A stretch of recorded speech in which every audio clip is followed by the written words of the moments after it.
morning, everyone. Welcome to Coffee and Football, presented by Vaughn Lane. I'm your host, Blake Monroe. I'm joined daily by Bobby Burton and Jerry Hamilton. As always, tell us where you're checking in from. Get your questions in. Of course, let us know what you're drinking as well. We love to see that. And guys, I thought we would open up with a little discussion. Maybe look into your crystal ball and tell me what you think here. First, I want to show you. These are the top 5 single season passing yards by a Texas quarterback. All games included in each season.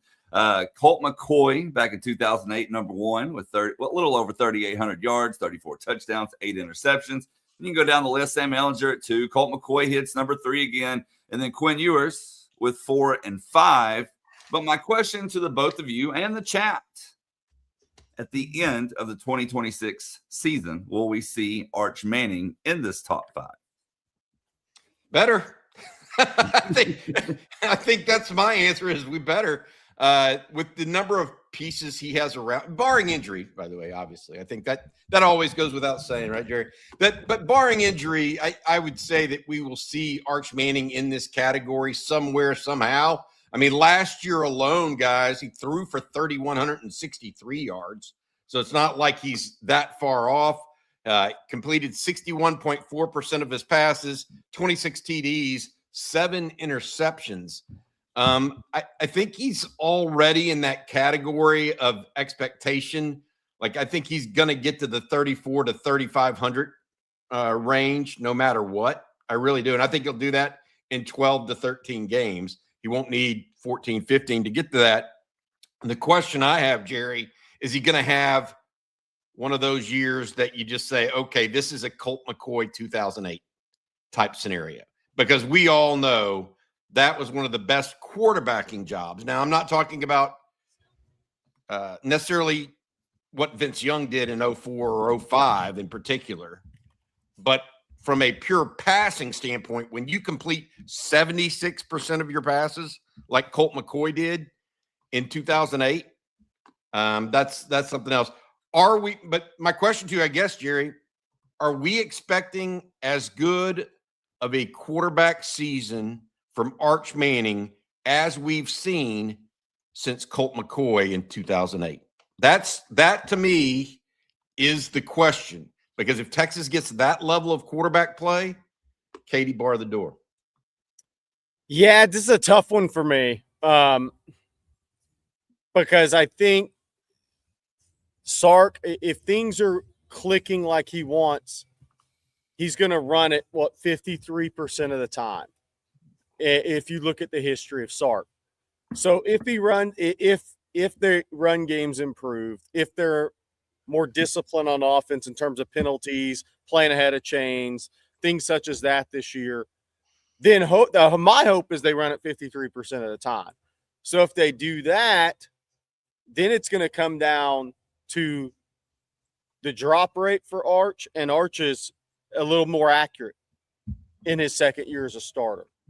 I think he's got to be around 67.5%, 68%. To have in a 13, let's just say 13 game season, one of these types of seasons, because they're playing they're playing the toughest schedule Texas has played under Sark. So with that comes, that it's just a tougher schedule. It is what it is. So with that comes a little difference there for me. I think and let me ask you this. Would it be surprising to you if we look up and it's second behind Colt McCoy? Is that where you think he'll end in 13 games? Or do you think he'll be more like Quinn?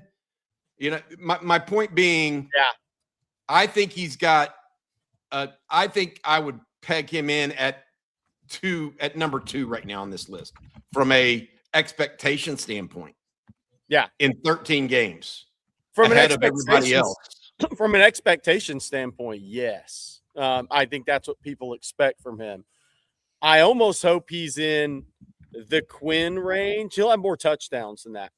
I hope he's more in there because that means Texas is running the ball better.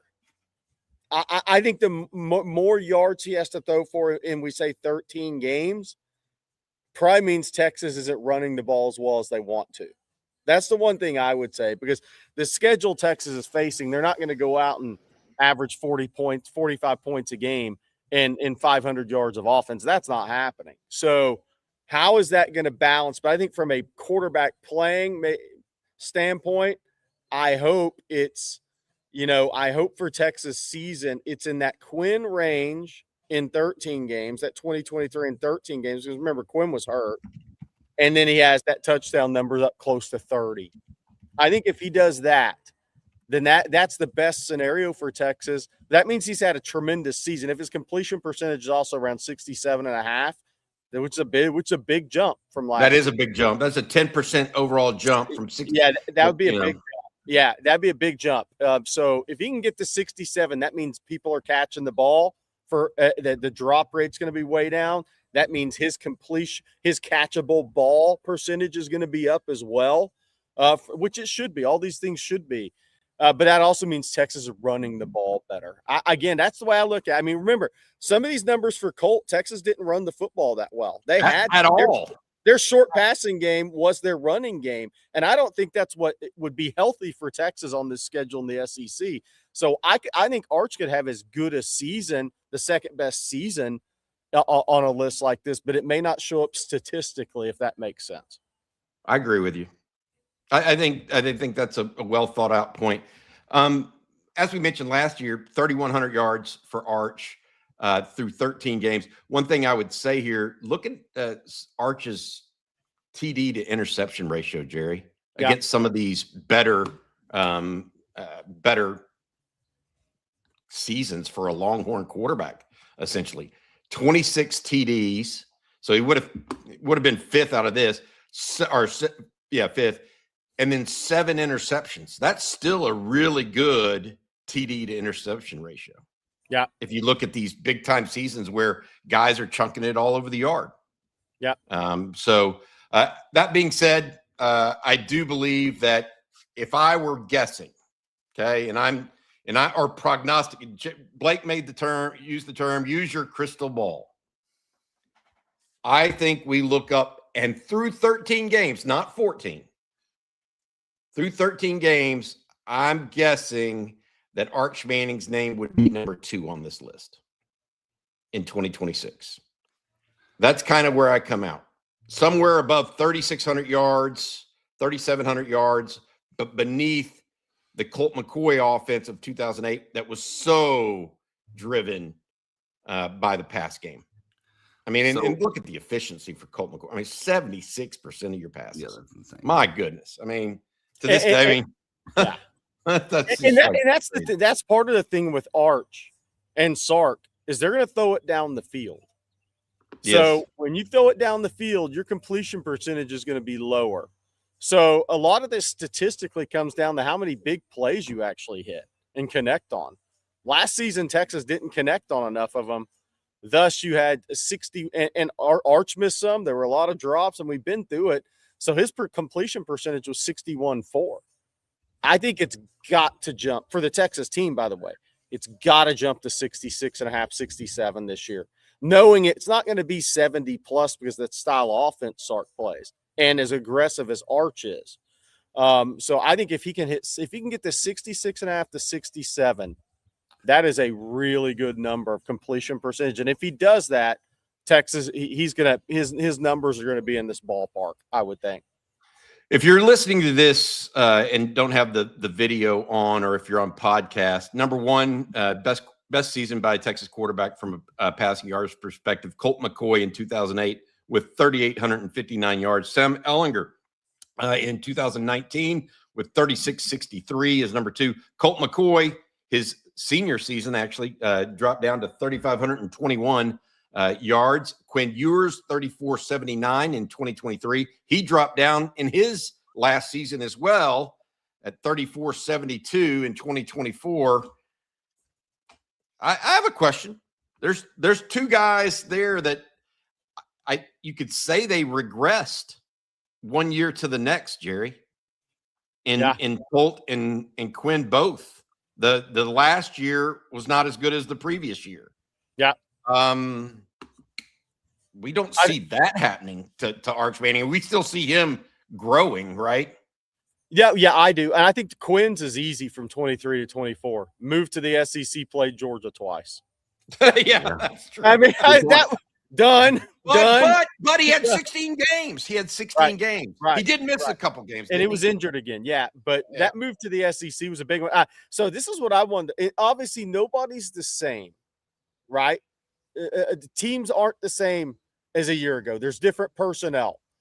But where people ranked in total defense last year on the Texas schedule this year, because this factors into it. Ohio State was number 1 in total defense in America. Oklahoma was 6. Missouri was 8. A&M was 18. LSU was 27 in a bad coaching situation. I mean, Texas's schedule is Ole Miss was 48. So they play a number, and some of that will change, obviously. And all these numbers won't exactly be the same, but the teams they're playing is going to have an impact on this as well. I think the biggest thing, so where do you say he comes out then, Jerry? Don't say where you hope he comes out. Where do you think he comes out? I think if you say 13 games, leaving out the unknown of a season, I think he's probably going to come out around where Quinn did in 2023 with more touchdowns, less completion percentage, a little lower completion percentage. Yardage so 3 or 4 is what you're talking about, really, or 4. Yeah. Okay. I asked the chat the same question I asked y'all. It was very close. Top 3 and top 5 kept going back and forth. But top 5, 43%. Outside of the top 5, 6%. Top 3, 41%. Number 1 on this list, 10% of voters picked that option. Interesting. So the top 3 and number 1 would be 51%. I think that's a great representation, actually, of where people come out overall for University of Texas fans to really think about, because I expect a top 3 level performance personally. That's what I just said. Jerry expects a top 5. Yeah. And those are the 2 numbers that we came out as. Yeah. At least we're rational, Jerry. I would say this. If Texas was playing in the Big 12, I think it could be number 2 all-time season. But they're not, and the schedule's real. I mean, this is a real schedule, and I think that changes the calculus a little bit. I agree with you. If Arch ended up having the number 2 season on this schedule, then Texas is 11-1 regular season team. Hope so. More than likely. I mean, that would be my only takeaway. What do you think is more important? Hey, Bobby, what do you think is more important? Arch has a top 3 season, but their run pass percentage is 49-51, or his stats dip a little bit and they run the ball 53.5% of the time. I don't think it matters. I think what matters is you got to do what you can to win football games. Colt in 2008 had that unbelievable year. They didn't run the football well. No. And I think you do what you can to win football games. And if you're great at something, screw the percentages. Just throw them out the window, in my opinion. Just let them go and go do what you do best. And if it is Arch and the explosive plays, if it's moving the football with the screen game, if it's moving the ball through the ground, I don't care, Jerry. And I will say this. I like the idea of going against the grain too, of what's expected of you sometimes, especially in big years. One of the things I said just then that I want people to catch on to is I said, just get them in the playoffs. That's what I feel happened with Miami last year. Just get them in the playoffs because they had so many big-time players. Yeah.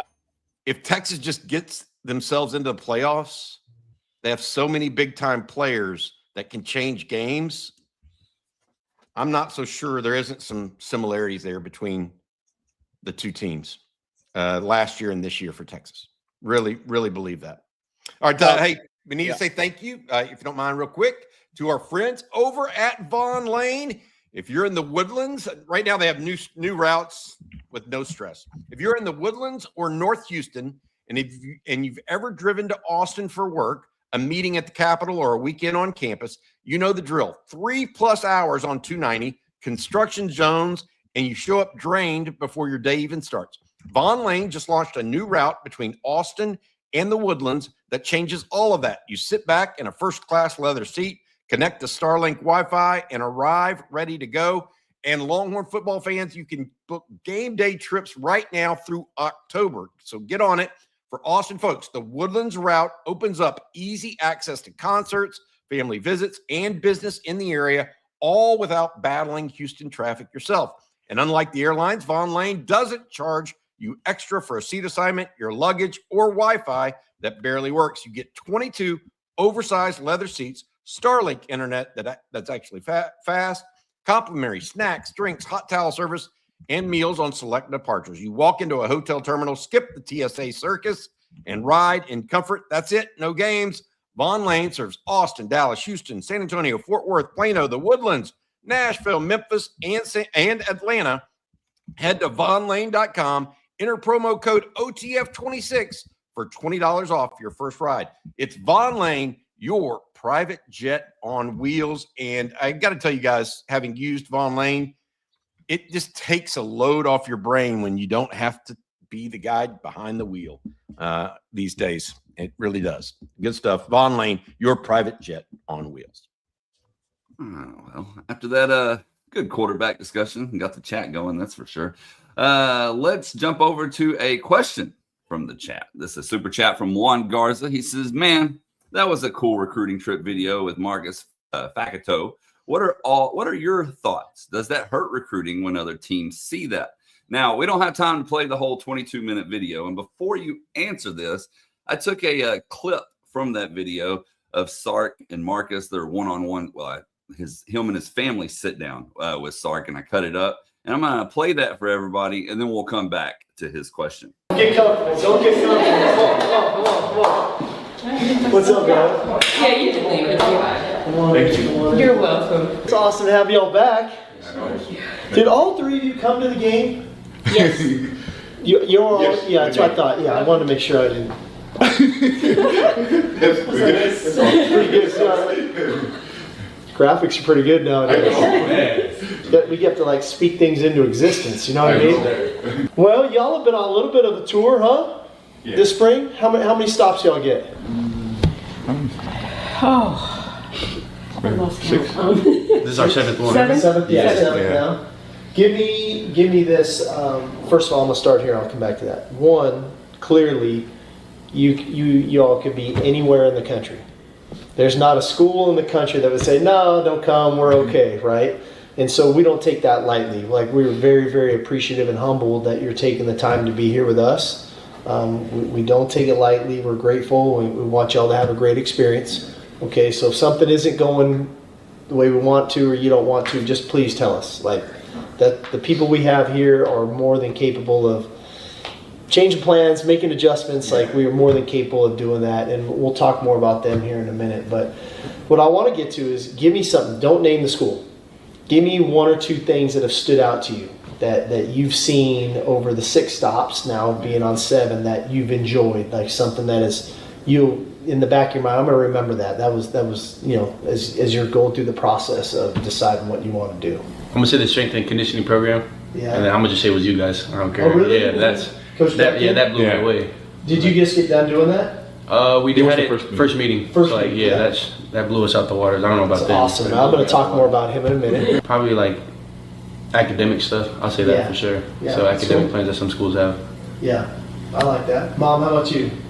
The culture.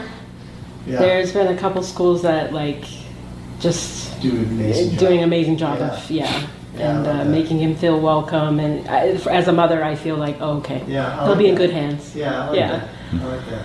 How about you, Dad?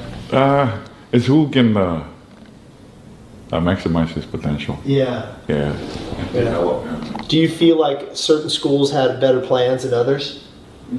Or just conveyed it maybe Yes. better? Yes. Yeah. There's certain school, if they have their own ways of seeing Marcus. Y'all almost encompassed, if you think about, you talked about development in the weight room, right? And academics. Sure. You talked about culture. Yeah. And you talked about the development of the player, Yeah. right? So you covered the person, the football, right? And then the developmental piece of it all, like who's he going to be around? What kind of people is he going to be around? How's he going to grow?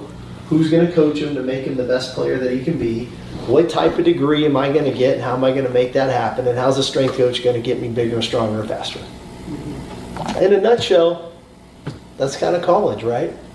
Wherever you decide to go, cover this up for a minute, right? Wherever you decide to go, like that's what you're trying to find. The best fit and combination of all those things that best suit you to go live and fulfill your dreams of playing in the National Football League, being a college graduate, right?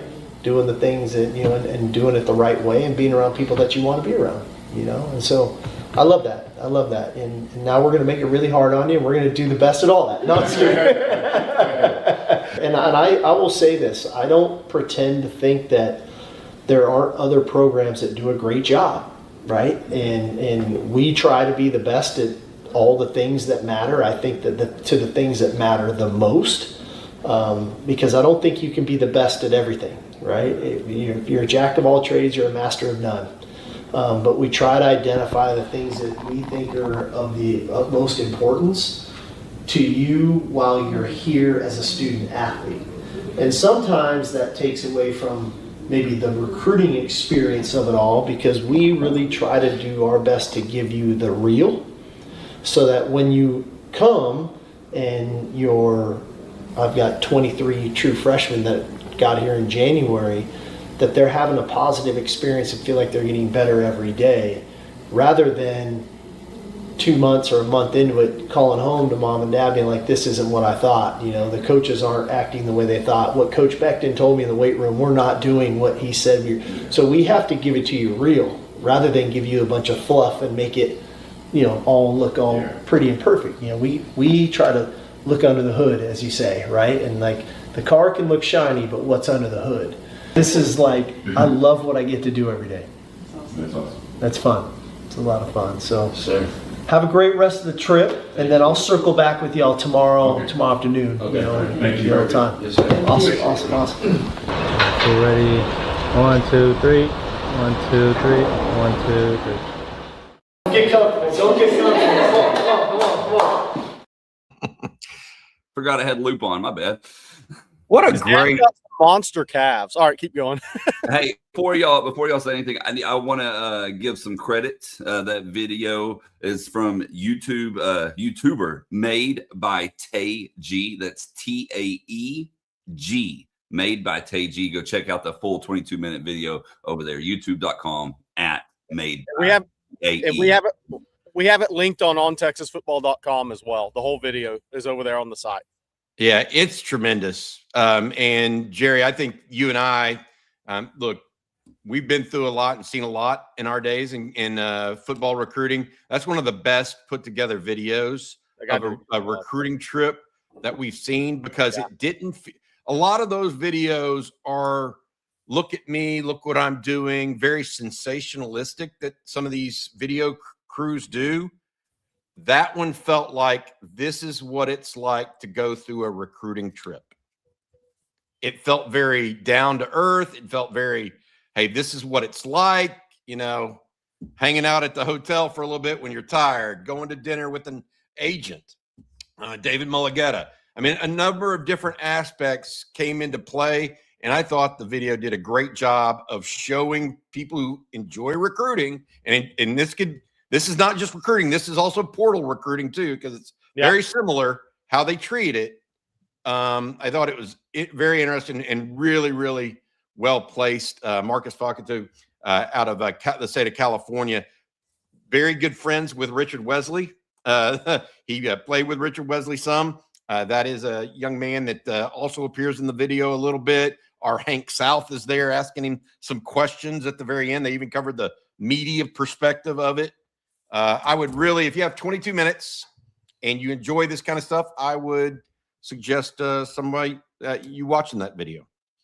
Yeah, and the fun thing about that video too, outside of just listening to Sark, who are the schools the mom was talking about? Who are the schools the dad was talking about? Yeah. That's the fun, because I think currently right now is that Texas competition is going to be Notre Dame. Ohio State, I know, is in it. There's JT Tuimoloau that he's helping recruit him, and Ohio State's been recruiting him as an edge the whole time. And Oregon and Michigan. And I'm not going to discount somebody in state, but I think the schools that were probably mentioned that weren't mentioned by name by the parents in there were some of those.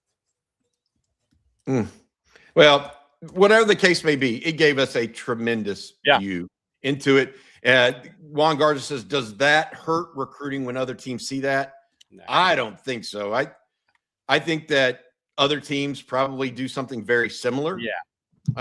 And, you know, it's not Sark's first rodeo. It's not Ryan Day's or Marcus Freeman's, et cetera. I think that it just did a really nice job of shining a light on what a visit like that looks like. Yeah. That's just my opinion. So good stuff from that video creator. Good stuff from Marcus Falcon. He came across as a very genuine young man with academics at the heart of what he wants to do, as well as development as a football player. I thought that it was a really nice piece overall. Yeah, the one thing I'll say about his recruitment, I think I'd be surprised if Notre Dame and Texas weren't in those final 3 or 4 somewhere. Whenever it gets down to that number, I'll be surprised if they're not, for all those reasons. I will say this: if Notre Dame's in there and he doesn't like the cold of the spring game or spring showcase, what's he gonna like? That win coming off Lake Michigan in November. Woo. Just keep that in mind. I'm still surprised Malachi Lee ended up at Michigan for those Unbelievable. reasons. Yeah, that's crazy. All right, we're going to talk some more recruiting. I want to start, though, with this super chat from Colton Bratcher. Thank you, Colton. Jerry, do you see Texas being in the top 5 in recruiting in the years to come? Man, that's hard to even say, because I think it's going to vary so much. I think strategy in recruiting is going to change moving forward.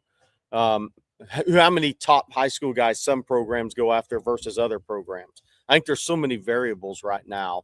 And then it comes down to a lot of these rankings come down to how many guys you sign and where they fall. The more top 300 ranked players in America you sign, the higher your recruiting team ranking is going to be. The higher, more 5 stars, top 150 guys, the higher your high school recruiting ranking is going to be. So it's all so much number based and formulas now. It's hard to say, because it depends on how many guys you sign and then how many of those top guys you really go after in a class. What I would say is I think Texas will be knocking on the door of the top 10, and then it's going to depend on in a singular class how many top guys they go after and how many guys they sign. Because, I mean, look, if you look right now, Bobby, there's a number of schools that are going more high school heavy than Texas is in this class. And that's going to be the unpredictable thing, because one year A&M, like they are this year, may go really high school heavy. Then next year, maybe they don't go quite as high school heavy. And those things are really going to affect recruiting rankings moving forward, I think. I agree with you. The focus now may or may not be on high school recruiting to the same level across every team. Yeah. Used to be everybody was focused 100% on high school recruiting, and then you might get a transfer or two. Okay. That's not the case anymore. Yeah. That's not the case anymore. And so Texas Tech right now, tremendous high school class in the state of Texas. But is that really where you want to do all your work these days? No, it's not. And so I think there's a little bit of mixing and matching going on. Is LSU going to spend as much in the portal or in high school this year as they did last year in the portal? What about Alabama? What about Notre Dame? That being said, I do feel like Texas is going to end up with a top 10 class. Will they end up with a top 2 or 3 or top 5? time will tell exactly which guys fall their way and where they see value. That's another thing. I mean, Texas is not going to go spend money where they don't see extreme value. And so that's why one of the ways we're covering recruiting here now at On Texas Football. With that in mind, we do need to mention that this came out yesterday. I want to mention it before we go to our next commercial break. And that's that Brock Williams, the tight end out of Libertyville, Illinois. We've been tracking him. Jerry's been talking about him. Hank South, CJ, all been talking about him. He is set to make his decision on Friday. He announced yesterday that he will make it on the Pat McAfee show at 12:15 Central. So 12:15 Central, that's the tight end out of Libertyville, Illinois. Look, I will just say this as it relates to all of it: Texas fighting Georgia and Ohio State. That's high cotton, however you want to call it. Tough company to go with, but I do think Texas right now in a really, really good situation. Yeah, they've been feeling confident for a few weeks, and so we'll see. Kids still have to announce, but there's been confidence there for a few weeks. I'll say that. Got to close the deal. Yeah. It'll be an entertaining announcement. That's the one thing I'll give it. It's going to be entertaining. It's going to be entertaining. Well, we're going to get into some more recruiting in just a moment. But first, Jerry, I'm going to let you tell everyone this morning about the good folks over at Hays City Store. I can absolutely do that. It's just one of those places. There's very few restaurants that once you go to, you immediately know they're just special. Hays City Store is one of those places. It's scratch-made Texas comfort food. They got their famous truck stop enchiladas, award-winning chicken fried steak, homemade desserts. All of it's absolutely delicious, and all of it's from scratch. There's also live music 6 nights a week with 50 beer taps, ice-cold long necks, and tasty margaritas. There are 13 TVs alone in their ice house, perfect for game days, and they even have brunch served from 10 a.m. to 3 p.m. every Sunday. Hays City Store is dog friendly and they have a tree net for kids. As always, don't mix the two. Join the folks at Hays City Store and bring your whole crew. For more information, check out the website at HaysCityStoreTX.com. Hays City Store, it's uniquely Texas. Thank you, Jerry. And we're going to also talk about PrizePicks this morning. It's May. The weather's perfect. Everything is rolling, and PrizePicks adds more fun to your favorite sports. Now every possession matters, every at-bat, every shot, every pitch. You're locked in from start to finish. You're not just watching anymore. You got a little juice in it, and it's easy. You're just picking more or less on player stats. You build your lineup, you submit it, you're good. Takes maybe a minute, and you can go across any sport too. Basketball, baseball, hockey, golf, whatever's on, it fits. And today we're going to try to get some picks that fit. We got Braves pitcher Chris Sale to have more than 5.5 strikeouts. Sale has been locked in this season, averaging 8 per game in 2026. And then we're going to hop over to the WNBA. They were good to us last weekend. Let's hope it continues. We got Paige Beckers to have more than 14.5 points and Caitlin Clark to have more than 14.5 as well. Beckers averaging over 20. Clark started the season hot. So we're going to roll with them. And that is the play for today. And that's what you do. You trust your gut, lock it in, and now every single moment means something. And PrizePicks is available in all 50 states, including right here in the great state of Texas. So if you haven't jumped in yet, now's the time. Download the app. Use code HMA. Play $5. They're going to give you $50 in lineups instantly. That's code HMA. 5 get you 50. Simple as that. And as always, play smart, play responsibly, play PrizePicks. All right, well, let's back up to recruiting a little bit more. Do you anything else to add, Jerry? Yeah, look, Texas staff's on the road. They're closing out tomorrow because a lot of spring games are this week. High school starts getting out at the end of this week, early next week for a lot of kids around the country. La'Allen Clark was at Jabarius Garor's spring game last night. Viger, I was supposed to be at his spring game. It got back because of that weather that came through Mississippi in those areas. There you see La'Allen Clark. Jason Taylor from Miami was also there. And I said when I went to see Garor, and we have an interview with him up on the YouTube channel right now. There's about 10 minutes I did with him at Viger High Friday morning. I really think Texas and Miami are the top two here. He visited Georgia officially last weekend. I haven't heard any returns on that at this point. But when I walked away from Viger, and I was talking to Garor and three of the coaches there, I I really thought Texas and Miami were the top two, and I thought he had the best visit to Texas. So we'll see what that all means. He's scheduled to be back for an official visit to June 12th through 14th. He'll officially visit Miami as well. He already visited Georgia. Auburn and FSU were in the fight. I think A&M is out or really faded in that recruitment. I think right now I'd be surprised if it wasn't Texas or Miami. And I do think Lyle Clark's done a good job in that recruitment. We'll see which way it goes. Texas has Derwin Fields committed. They also have Cam Hull, who I think is going to grow so much. He's going to end up being more of that Lance Jackson type of player, big 4-eye type of guy in Muschamp scheme and rush from the inside, play some 5. I just think he's going to be a big frame kid. So how many edges will they take? True edge rush guys. I think that number's 2, and they already have 1 in the boat. So will anybody that's sitting out there, Gore or somebody else, will they go all the way through that June process, or will somebody raise their hand for Texas? Because Texas has some guys that are possibilities there. KJ Green. Lyle Clark was at KJ Green School earlier Wednesday in Atlanta area, the 5-star edge prospect out of Stone Mountain Stevenson there, who's scheduled to be on campus June 12th through 14th as well. So Texas has 2 of those top edge guys in the country. Garor, they love him. And one thing about Garor, and one of the reasons leads me to Texas slightly over Miami, but I'm not underestimating Jason Taylor. I'm not underestimating NIL. He's the one recruit that's talked about Colin Simmons more than any other guy I've dealt with this year. He's definitely studying how Texas uses Colin Simmons and how successful Colin Simmons has been at Texas. And I think that has a little bit of an impact with him. Hey, Jerry, you mentioned Colin Simmons. That's funny because on that second pass rush move he made in that video, he literally put his hand on the ground to dip under somebody. You just don't see that very often. No. I'm not saying he's as effective as Colin Simmons, but this is a guy that's 6'2.5", 215 as a high school senior.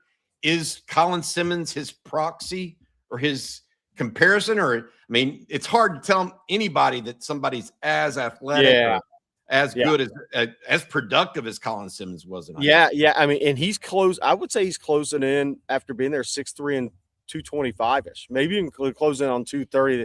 Very similar frames. I'm not sure anybody has the first 2 steps like that, but look, Texas wants him. Jason Taylor wants him. Georgia wants him. I mean, A&M wanted it. I'm like, the people you want to an edge pass rusher all want him. I'll say that. I think it's like Brock Williams in Illinois. Yeah, the aristocracy wants you. Yeah, you're probably pretty good. let's just say let's put Colin Simmons in the I'm going top 5 category. Is he R. Mason Thomas with a bigger frame? That's kind of if he's R. Mason Thomas with a bigger frame, then that's a heck of a player because look where R. Mason Thomas was drafted. I think there's you could look at that very easily. Good stuff. I like him as a player a lot. I do too. And he's an unbelievable kid, by the way. If y'all haven't watched the videos of him, this is the second one we put up. He's an unbelievable kid. Academics truly matter. That's another reason that led me down the path of Texas and Miami. And I know you just spoke about it. For those that may have missed it, Duke Carroll says Brock Williams announces when? What time? 12:15 on the Pat McAfee show tomorrow. Of course, we will be live during that show as well for you guys to track that commitment.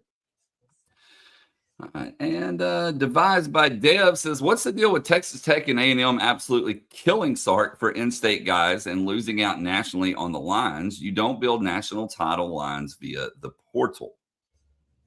I don't think that this is necessarily the case. I mean, we're just sitting here talking about Javarius Garor, Derwin Fields, and other guys in this class. I just don't. Texas is not as hyper-focused. Texas Tech is hyper-focused in-state right now. Hyper-focused. Texas is not. We went over this a little bit yesterday when we showed you guys the disbursement of the players. Marcus Fakato is from state of California, for example. Texas is looking across the country, not just within the state, And I think that's where some of this comes from. A&M, by the way, has a tremendous recruiting class right now, and it's not all in-state either. So I think that this idea that Texas has got to be the best in Texas and only Texas, I don't know about that. Jerry, somebody wrote this, and this is something that we talked about yesterday. Easton Royal, young man, again, out of state, over in the state of Louisiana, New Orleans wide receiver. Is Texas still visiting him today? Is that supposed to be today, Chris Jackson? Yeah, I think that's scheduled to be today. It's supposed to be multiple Texas coaches. So I think it's always been scheduled for today. I wanted to also talk about the earlier question. It's May 14th.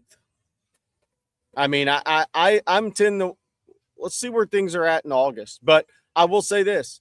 For Texas Tech, some schools have to recruit that way. They have to be super early and super aggressive. And Tech has to do that. But I for all these classes and what you're looking at May 14th, I tend to say wait to see what it looks like in August after all the June official visits. There's a lot of really good football players out there that have yet to make decisions. I mean, Sark, you can look at all of Sark's classes and you can make that argument at this point in time. Well, here's an example. Julian Caldwell is the most recent commitment to Texas Tech. He's a wide receiver. Texas liked him. They didn't have him as the top wide receiver in the state, though. Yeah. They offered him a scholarship, but didn't have him as the top wide receiver in the state. They have somebody else. The young man out of North Forney that we talked about, Bryson Thrower. They also have two other receivers that are among the top handful of players nationally. Easton Royal that we just talked about, as well as Manshawn Sales out of Indianapolis. Top 5 players in the country, both of them. Not just at wide receiver, but overall. Yeah. So it looks good on paper to say that Texas Tech got that player, but Texas didn't push for him. Doesn't mean he's not a good player. He is. Right. And he will he could end up being an NFL player. Texas thinks some other guys are better. That's it. His follow-up was fair. Tech is killing it in Texas, but A&M is a national recruiting program, and Elko is getting the best guys. Sark is doing his best to play catch-up, but not sure he's going to do it in 2026. Lineman. Are you checking in from College Station? I hope he's checking in from that. That's the kind of stuff. I want to be clear. That's the kind of doomsaying stuff that if you don't think Texas can recruit with A&M and Tech, I don't know what to tell you. I don't know what you've been watching the last several years. So, and like I said, see where things end up. But and I've said this before, and it's not popular take, but it is what it is. A&M and Texas are both going to recruit really well in the NIL era. And that's the reality. If people just think Texas is going to out-recruit A&M every cycle, it's not going to happen because they got a lot of money too. So it depends on where your focus is. Both of those programs, if they're doing their job, if they have good staffs in place, should be amongst the top 5 to 6 most talented programs year in, year out in college football. And I am including A&M in that with Texas because just go look at where the NIL money is, guys. And that's just a reality. If anybody thinks somebody's going to be dominant in recruiting, it's not going to happen in the NIL day and age because they both have a lot of juice, man. I think Tech is trying to feed a narrative to the public personally. Yeah. That's just me, but we'll see. All right, let's move on to some team things. Or actually, hang on. I want to do one more recruiting question because we had somebody ask about Bryson Thrower. Where did it go? Oh, Jerry, any update on Bryson Thrower? Has he set a commitment date? This from J Mole 25. He says he set a commitment date for July 17th. But my opinion on that is I think he'll have to make more than likely a silent commitment to somebody where he's going before that because so many kids are going to be committing. You're going to have to reserve your spot somewhere and then not announce until July 17th. So my point is July 17th is his current announcement date, and I think that's a special day for family member. But I think he'll make his decision actually long before that and inform the school he's going to. Because I just think too many kids are going to be coming off the board. Schools are going to have to know something, because I mean, look, it's Texas, it's Texas A&M, it's Illinois, and Texas Tech is 4. I think it'll be one of the other 3 as of right now. So, and I think Chris Jackson's done a good job. He was by the school again Monday. I think they had an in-home visit Monday night. Texas is right there, and they've been right there for a while. A&M, obviously, Holman Wiggins has been recruiting him a long time. And then Illinois is in it because of Justin Stepp, who's recruited the state of Texas a long time and has been recruiting Thrower for a long time. And he already made his official visit to Illinois. But July 17th is the date. But I think the college that's getting him will know before that, weeks before that, because so many guys are going to start coming off the boards and these classes are going to start filling up. Here's the reality of it. Texas has made him a priority. Yep. Bryson Thrower. They really have. Yeah.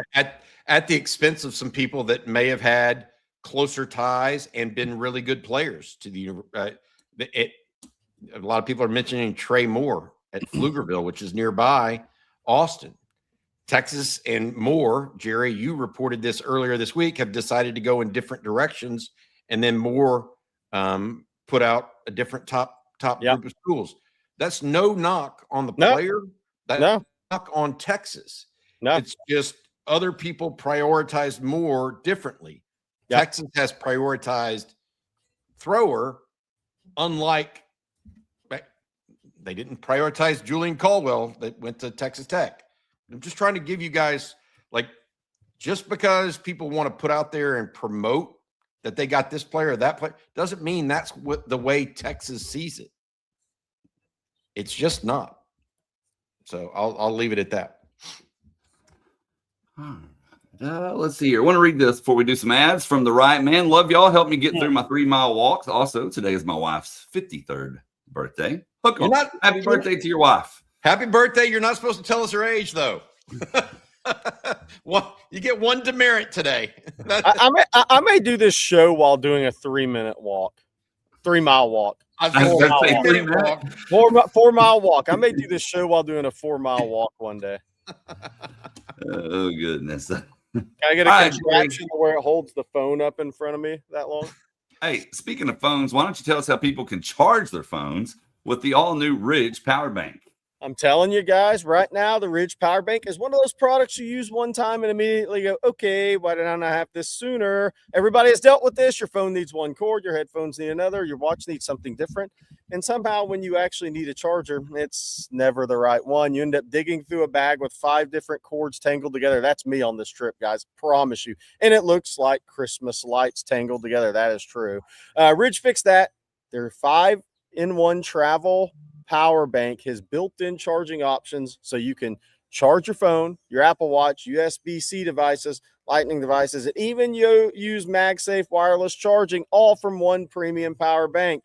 And it's not just convenient, it has real deal power behind it. You can get up to 3 full phone charges in your pocket. This is huge when you're traveling, at a game, at the airport, or just out all day and nowhere near an outlet, which happens.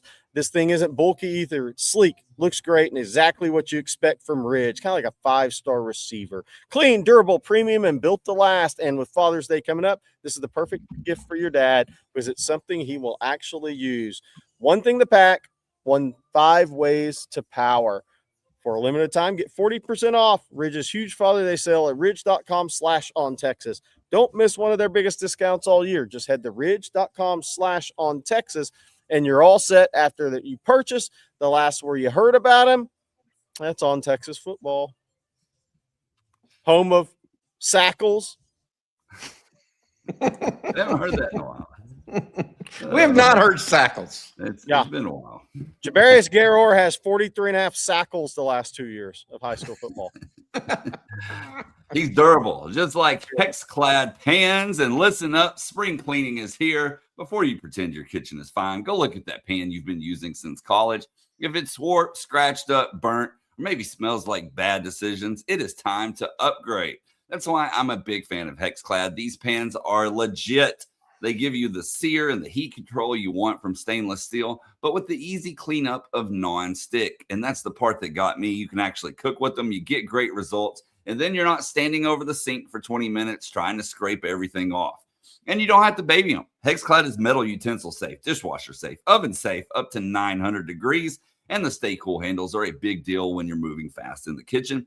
Plus, every Hexclad product comes with a lifetime warranty. The secret is out. Hexclad has over 1 million customers and more than 50,000 5-star reviews. And there's a reason that Gordon Ramsay uses Hexclad at home and in his restaurants. So don't go through another spring using the same busted pants you should have thrown out years ago. For a limited amount of time, our listeners get 10% off their order with our exclusive link. Just go to hexclad.com/ontexas. Again, support the show. Check them out. Hexclad, HEXCLAD.com/ontexas. Spring clean your kitchen the smart way with Hexclad. We got some team-related super chats that we need to get to. We're going to start here with Jay's. Thank you, Jay Lee. In my opinion, the main issue under Sark has been discipline, focus, and at times, execution. Are you convinced that Sark can magically turn that around this year? Last year, specifically penalties, was the worst yet. It's also the youngest team Sark has had that was nationally competitive. That's my opinion. So I think context, Jay, matters. And I would again say last year was the youngest team Sark has had that's been nationally competitive. His first year, he was not competitive at all, 5-7. Next year, not a national competitive team, 8-5. Then he gets Quinn back, has a lot of older players. That's the one that had, 11 players drafted. The next one had 13. So as you up the ante on how competitive you are and the teams you play and what you're trying to be, I think you're going to reach for more and overexert yourself. I think that's part of what happened. That being said, have there been hallmarks of inconsistency from a penalty perspective the last couple of years? Yes. So I'm not minimizing that issue. But I don't think you can just paint with a broad brush there. I think you have to understand context. Do they need to be more disciplined? Yes. Do they need fewer penalties? Yes. All of those things. So pre-snap penalties were coming for younger players. I mean, Brandon Baker was a young player last year. I mean, most of them were coming from younger players, in my opinion, or ones that are no longer there. My goal for Texas and goal, I don't know if it has to be this number. Look, Miami was around 100 all year in penalties.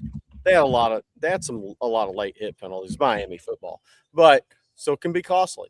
What Ole Miss did last year, I think and Alabama did last year.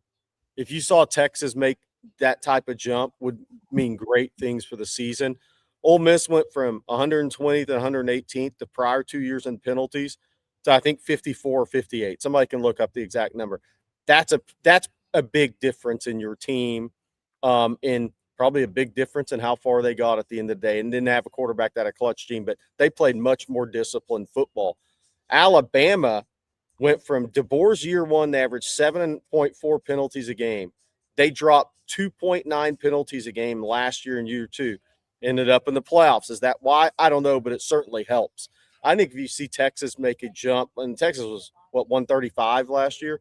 If they could make a jump into the 80, 70 range next year, which is a sizable jump like Ole Miss made, I think you would look up and say, wow, it doesn't seem like a lot, 1.8 or 2 penalties a game, but I think it's huge over the course of a season. When you look at a team and say they are playing much improved, more disciplined football. If you see a jump like that, I think Texas is going to have a really, really good season. But if they're in the 130s again, 125, it's going to be tough because you're putting yourself behind the chains too much. Somebody says just keep Warren Roberson off special teams. Warren did have a run there that was pretty special. Yeah. But the year before, Amari Niblack had the same kind of run, right? Yeah. So I do think penalties on special teams, that and false starts were the two bugaboos for me. Yeah. Like everything else, I mean, yeah, there was some holding. I mean, I think that they got called for that maybe disproportionately, but false starts and penalties on special teams. Oh, I mean, for me. You think about some things. What game was it last year? DeAndre Moore, Sark started the game with a really good reverse call to DeAndre Moore. 23 Parker Livingston. Yeah. Parker Livingston held on the first play of the game. So instead of having a 23-yard explosive, you go the other way 10 just to start the game. I mean, it's things like that if you're a more disciplined team, how much does that change your season when you think about 10, 12, 14 plays like that and how it changes drives, how it changes momentum in games, how it changes your offense where you're operating from. I can't wait to see how much they've improved. I think they will be improved this year. If they can make an Ole Miss jump, I think the Texas fans will be extremely happy.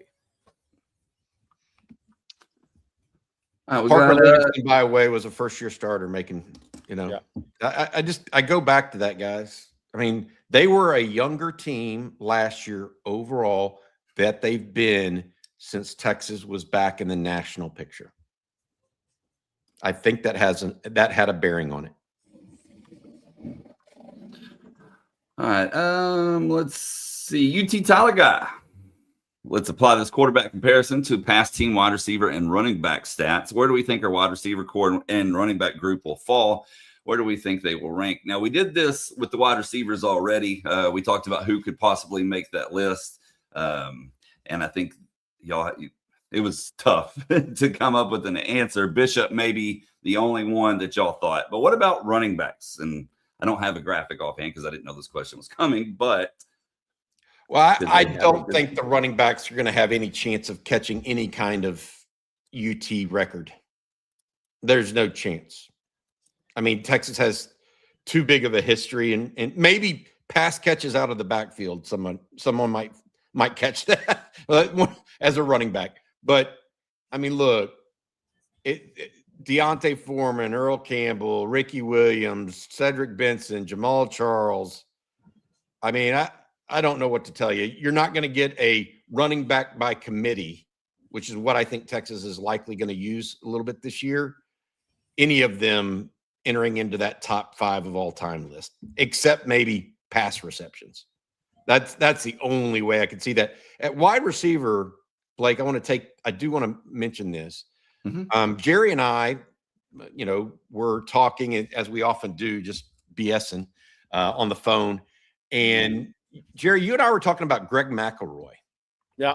In his recent list, where he came out and talked about the top 10 wide receivers in college football. He ranked Ryan Wingo ahead of Cam Coleman. What were your thoughts on that? I mean, McElroy's a guy whose opinion we generally respect. We don't agree with him on everything, but we generally respect it. What were your thoughts on him ranking Ryan Wingo over Cam Coleman? I didn't see the interview. So was it a ranking on what type of season they're going to have, or just as a player overall? Yes. Yeah. It wasn't It wasn't an interview. He was orating his top 10 receivers. Well, what I'm saying is he say Wingo's going to have a better season or is a better player? Both. Like that was the general consensus I got. He compared Wingo's sophomore season at Texas to that of Xavier Worthy's sophomore season at Texas. How Worthy kind of had that down year after having an outstanding freshman year. Yeah. And then said that, hey, Wingo's the guy to watch at Texas. I think Wingo could have a statistically better season than Cam Coleman this year. Like yardage or catch? Yardage and maybe even touchdowns. Okay. Do I think he's a better player or NFL prospect than Coleman? I do not. But I do think what bringing a Cam Coleman in does is that's going to roll safety to Cam Coleman more than any other player on the Texas team. So who can benefit the most from that? Who's in the catbird seat? There's two guys that are in the catbird seat. Wingo is one, and the other is going to end up being Jermaine Bishop. But Jermaine Bishop's a freshman. And I think Emmett Mosley's a really good football player too, and he'll be a drafted guy. But I think I'm talking catbird seat. I think Ryan Wingo could end up having more yards and maybe even more touchdowns than Coleman this year. But I think that's a different discussion than who's a better player prospect. It surprised me. Yeah, it surprised me. It surprised me. I think the one thing about Cam Coleman, I think some guys are waiting to see, is how is he going to be in this scheme as having to be more of a complete receiver in a route tree. Mm-mm. I think some people may be waiting to see that from Cam Coleman, because at Auburn, it wasn't really. It was go ball. It was high school. It was a lot. It was rinky dink offense. To your Yes. point. Yeah. So now people are probably waiting to see the first time Cam Coleman runs a dig and snatches the ball out of the air and turns outside and makes 35 yards after the catch. People are gonna be like, I'm done. It's him and Jeremiah Smith. Let's move on. Yeah. Well, here's the reality of it. I will say this. I've been very high on him since the day he set foot on campus. Ryan Wingo's physically as talented as you're going to get. I mean, he runs like the wind. He's big. He's long. I think that he is. I can see why you could be enamored with him, because what he might be is he might be the guy that can run away from everybody. Yeah. And will he be the key beneficiary of teams not being able to double him? Yeah. Now that Cam Coleman's out there. Yep. I think it's a fair question. Oh, we got time for just another question or so. But first, Bobby, I'm going to let you tell everyone one more time about the good folks at Vaughn Lane. I can do it, my friends at Vaughn Lane. All right, Longhorn fans in the Woodlands and North Houston, listen up. Vaughn Lane just launched a new route between Austin and the Woodlands, and you can book trips right now through October. That means football season is covered. No more white knuckling it down 290. No more fighting for parking. You ride in a first-class leather seat. Connect to Starlink Wi-Fi, grab a cold drink, and show up at the game ready to go. But it's not just for game days. The route is perfect for business travelers heading to Austin for meetings, state government work, or the UT campus. And for folks in Austin, it's a straight shot to the Woodlands for concerts, family visits, or business in the area without dealing with gnarly Houston traffic. And here's what you're not paying for on Vaughn Lane: bag fees, seat assignments, or any of the nickel and dime nonsense the airlines have recently cooked up. Everything is included: Wi-Fi, snacks, beverages, hot towel service, complimentary meals on select departures. You board at a private hotel terminal with no TSA and no lines. Vaughn Lane connects Austin, Dallas, Houston, San Antonio, Fort Worth, Plano, the Woodlands, Nashville, Memphis, and Atlanta. Book at vaughnlane.com. Enter code OTF26 at checkout for $20 off your first ride. Again, that's Vaughn Lane, your private jet on wheels. Hey, Blake, I want to hit something real quick. There's a question I'd start before the chat. Nathaniel Loper said, can you shed some light on the Duncanville 2029 quarterback that was deemed ineligible? How often does I don't know his situation. How often does this happen? Probably not enough. Yeah, Jerry, let's circle back to what he's really discussing. I don't really know enough about it. I do know what. So Duncanville accepted a transfer student from Little Rock, Arkansas. The young man from Little Rock then went on a podcast / social media and said that he made the move. He and his family made the move for football, for athletics. That is staunchly against UIL rules. So the UIL saying that this young man clearly intended to make the move strictly because of athletics said, no, you can't do that to public school, and have not allowed him to be eligible for the 2026 football season. No moving just because of sports. I think what's interesting about that, and if it, based on what Bobby said, he moved from an out-of-state school. Still saying it. I know, but if you're the Texas UIL, I'm actually going to push back on the UIL if that's the case on this one. So you're telling a kid, if they're okay, I want a better opportunity for my kid, I'm going to go to Duncanville High School instead of staying in Arkansas, that a family can't make a move from one state to the other. What do we think are they going to work? Are they going to have a job? Or are they just not going to work?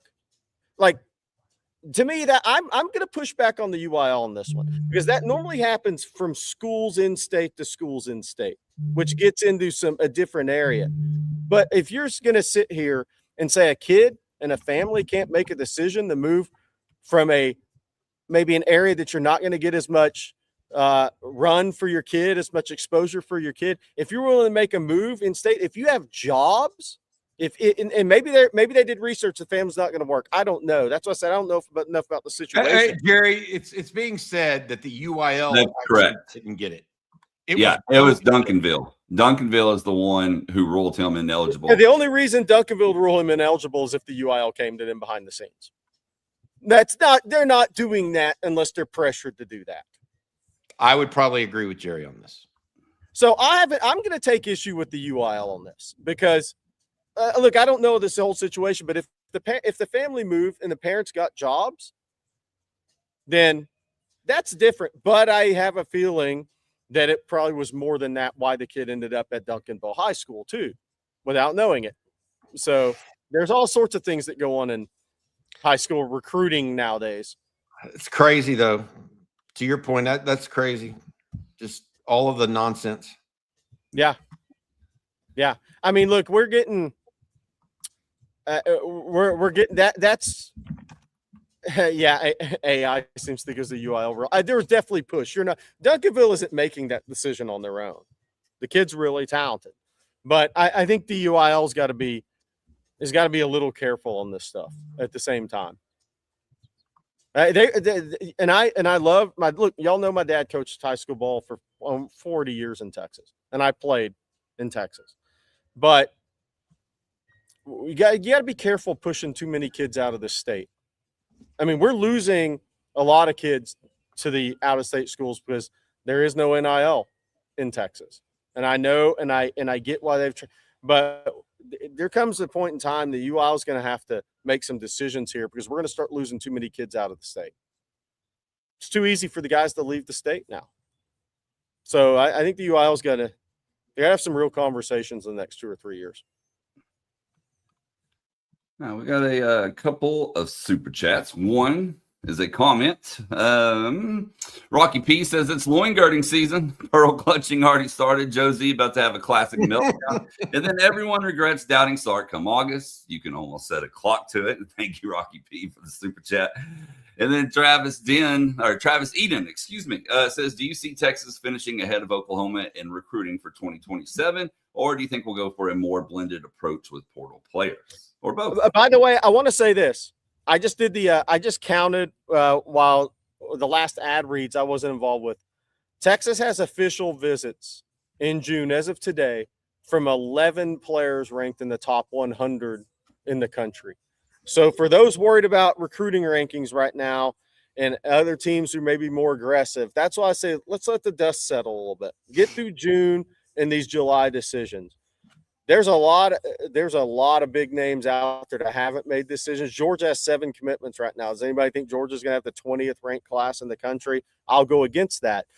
Texas has 11 guys ranked in the top 100 visiting. As far as the team rankings with Oklahoma, Oklahoma already has 21 guys committed.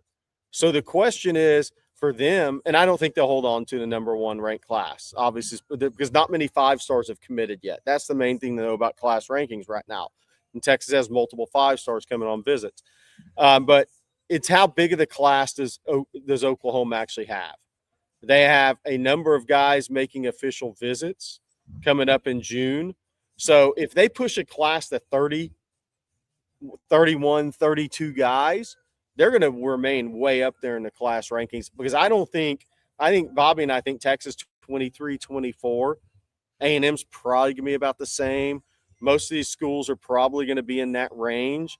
So if somebody has a big class like USC did last year, if you have enough highly ranked players, you can stay way up there in the class rankings. But I think they're going to struggle to stay top 3 or 4 unless they pull a 5-star guy or 2 in June. And I don't think they're really in on those types of guys realistically right now. All right, guys. Well, that is going to do it for this episode of Coffee and Football presented by Vaughn Lane. We want to thank them along with Ridge, Hexclad, PrizePicks, and Hayes City Store for sponsoring today's show. Thank you all for tuning in as well. Bobby, what you got for them later? Well, we got the news and notes over at ontexasfootball.com. Make sure you check us out over there for any kind of updated recruiting commentary. I also talked about jersey patches in the University of Texas and what the thought process is there behind the scenes on whether or not Texas will NASCAR it up. I don't think they're going to NASCAR it up. I'll just give you that hint. But there could be some workarounds there. Also, we've got more today coming, some trending Texas video, I believe, from a recruiting perspective. Not just Brock Williams, but maybe some others. Jerry, Hank, and the guys working on that. And then also we have the live stream tonight. Make sure you check it. Coach Shipley will be in there along with Rod Babers and others. I believe Marcus will be on tonight. So that'll do it for this morning, though. We have more coming. And again, Brock Williams announces his decision 12:15 tomorrow on the Pat McAfee Show. All right, well, we hope you all have an outstanding day today. Don't forget to hit that like and subscribe button, ring the bell so you're notified anytime we go live, post content, whatever it may be, so you don't miss a thing. And yeah, we'll be back tomorrow morning. So for Bobby Burton and Jerry Hamilton, I'm Blake Monroe, and we'll see you next time.